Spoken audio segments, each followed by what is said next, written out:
ሱረቱል በቀራ የሚቀራበት ቤት ሸይጣን አይገባም ተብሎ ቤትህን ጠብቅ። ስትተኛ ማታ ከፍተኛ ድምፁን ዝግ አድርግ። ቴሌቪዥኑ ምን ይሰራል? አሁን እየተጠቀምክበት አይደለም፣ ሞባይል ላይ ነው ያለው። ቴሌቪዥኑ የግድግዳ ማሳመሪያ ነው። ቀስ የሚል ቁርአን ከፍተህበት ተኛ። ሙሉ ሌሊት ይቅራ ቤት። ቀለይም ክፈተው። ጠዋት ላይ አዝካር ሰባህ ክፈተው። ልጆች ትምህርት ቤት እስኪሄዱ ያዳምጡ። ቤትህን በቁርአን እጀብ፣ በዚክር እጀብ።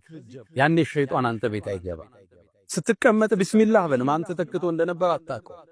አልጋችሁን አራግፋችሁ ቢስሚላህ ብላችሁ ተኙ ተብሏል። በየቦታው የሚሰገድበት ዚክር ያለበት ቤት ሸይጣን አይገባም። አይንና ሳያጠቃ እንጂ ብዙ ሰው ሚዲያ ይወጣል በአላህ ጥበቃ ውስጥ ስለሚኖር ነው። ነብዩና አለይሂ ሰላቱ ወሰላም ቁረይሾቹ እኮ ይሄን ዳዕዋ ለመስበር በአይን ሊያስጓቸው እኮ ጥረዋል። ወየካዱ الذين كفروا ليزلقونك بأبصارهم ረሱሉን ሲወጡ ጠብቀው በአይን ሊያጠቋቸው እኮ ጥረዋል። ቁርአን ጠቅሶታል። ይልታል ግን በአላህ ጥበቃ ነው። በአላህ ከለላ ውስጥ ነበር ነብዩ አለይሂ ሰላቱ ወሰላም።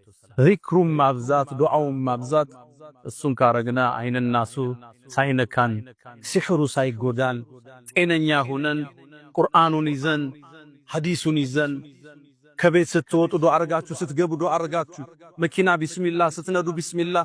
ነብዩ አለይሂ ሰላቱ ወሰላም ከቤት ሲወጡ ትላለች ኡሙ ሰለማ ወደ ሰማይ ይመለከቱና ቢስሚላህ በአላህ ስም ተወከልቱ ዐለላህ፣ በሱም ተደገፍ፣ ወላ ሐውለ ወላ ቁወተ ኢላ ቢላህ፣ ከሱጭ ኃይልም ብልሃትም የለም ይሉ ነበር።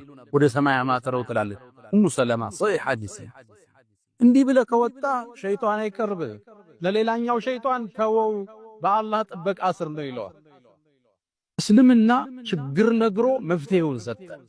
የተጠቀመ ስኬታማ፣ ያመለጠው አዳለት።